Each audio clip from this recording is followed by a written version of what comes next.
Hello ladies and gentlemen, and welcome back to my channel for another Hot Toys Secret Base figure preview video. Before we begin, I have to say a massive thank you to Ryan Kirkwood for going out in person and snapping these stunning high-res pictures. Show Ryan some love in the comments down below because without him, this series literally wouldn't be possible. While you're down there, if you are looking to grab your very own Praetorian Guard, he is available for pre-order with Pop Collectibles. As always, do your own research. Make sure you are comfortable before buying. I've also included the discount code Justin's Collection for 5% off if you do decide to order from them. Also, hit that subscribe, bell notification icon, and join button so you're notified as soon as a brand new figure preview video goes live on the channel. Now, I've actually seen these guys in person. At ACGHK, I attended Hong Kong's version of Comic-Con essentially with Ryan. They had 3 of these bad boys on display behind Moff Gideon.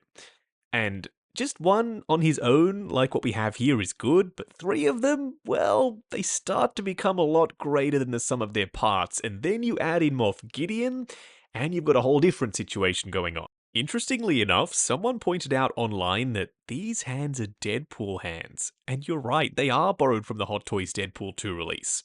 The gestures, the straps on the back of the hands, Deadpool. I am curious to see if they go ahead and change these for the final release, or if they're just going to stick with the reused Deadpool hands. Either way, I'm okay with it because I didn't really focus too heavily on what their hands looked like in the show. If these are accurate, then shit yeah, go for it, use these hands.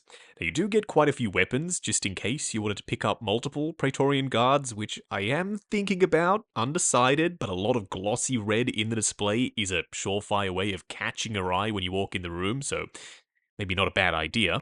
Right now though, TBD, we'll have to wait and see when these guys eventually release. The weapons look pretty cool, they've got this pearlescent clear plastic purple vibe going on, and I dig that. They're energy-based weapons, it just makes sense. They also have this almost metallic sheen to them when the light hits them, like the big weapon you're seeing right here.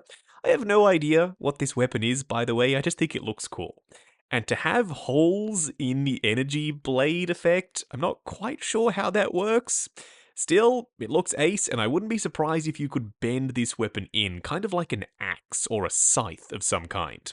This one is just a normal blade, and you do get a couple of little attachments to swap out parts and pieces, because there are technically a bunch of different combinations you can do. If you just want to have the blades by themselves, or the energy weapons by themselves, fine, go for it, no problem.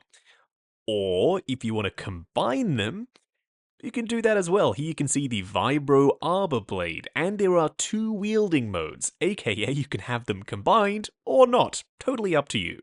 Then you can combine all of the other weapons, and you can make it look pretty much however you like. You can create a staff with the translucent purple energy effect blade on the end, or you can not. Just have fun with it, and that's exactly what I intend to do. Try out a couple of the different options, and just pick which one's my favorite. I do like that it specifically calls out that these are Imperial Praetorian Guards, rather than the Praetorian Guards that we saw as part of the First Order in the sequel trilogy. Those guys do share some similarities to these Praetorians, and we'll get there when we pan up. Some of the armor pieces look very suspiciously First Order to me. I just would have liked to have seen the role that the Praetorians played be taken up by the Royal Guards. They have some pretty sick and rich backstory in Legends that unfortunately just isn't canon anymore. And they could have done what these guys did. Nevertheless, Royal Guards, they just left the room in Return of the Jedi, and that's about it. There is still time, maybe in the future we'll see some Royal Guards kick some ass, but right now I'm not complaining, still love the Praetorians. See what I mean though with the armor? This looks very First Order. The belt, the chest area, even the little ab section, the mid section, that looks First Order as well. It's high gloss red, there's a lot of red fabric going on, and we have some deep rich crimson on the upper torso for the shirt. That does give me Royal Guard vibes, because they do have that deep, rich, dark red for their shirt as well. Now, the high gloss is going to be a fingerprint magnet. There's not much you can do about that. When you go ahead and pose him, you will see fingerprints everywhere. Heck, on the prototype, you can see how hazy it looks. That's fine. Just get some Novus #1 spray, spray it down.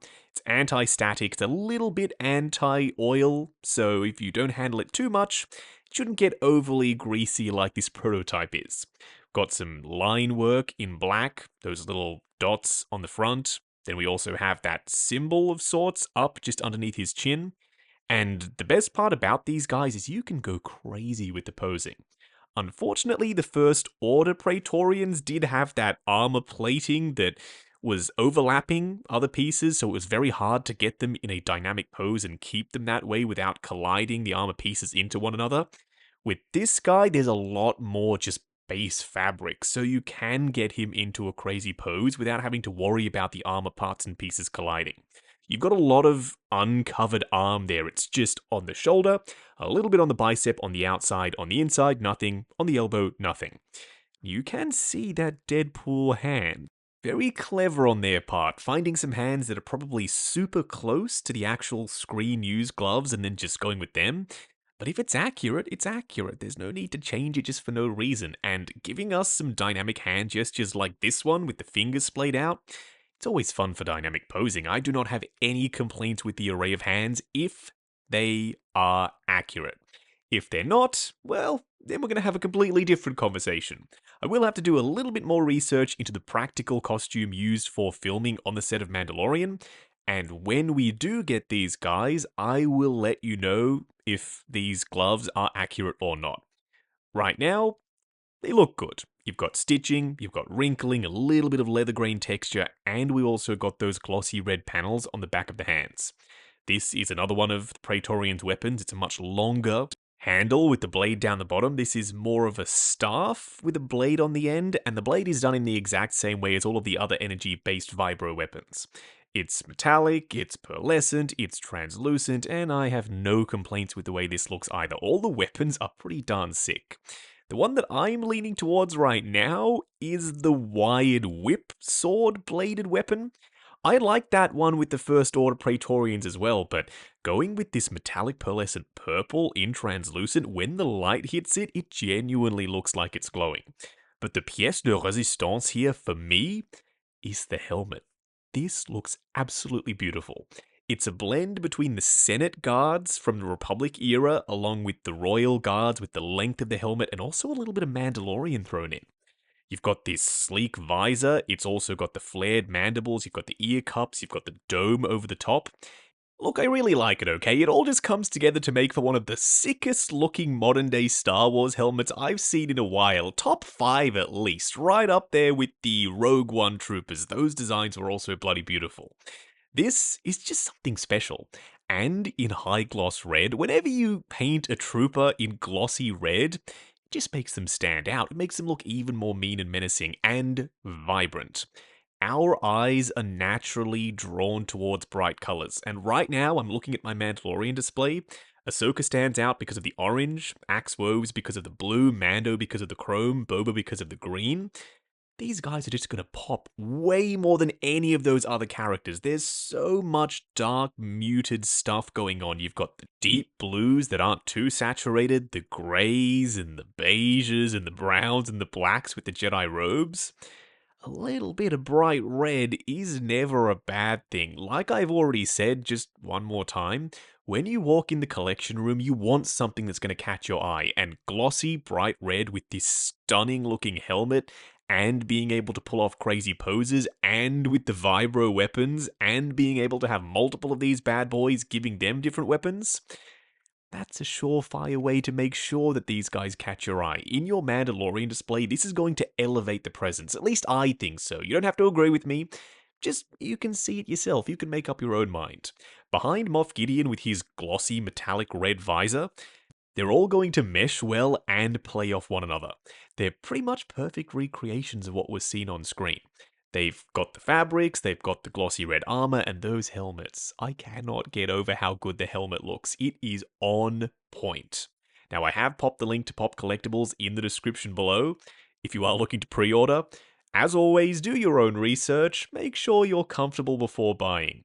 I've also included the discount code Justin's Collection for 5% off if you do decide to order from them. While you're down there, why not hit that subscribe, bell notification icon, and join button if you like the sound of seeing your name in the end credits of my reviews. Like, comment, and subscribe. We'll catch you in the next video.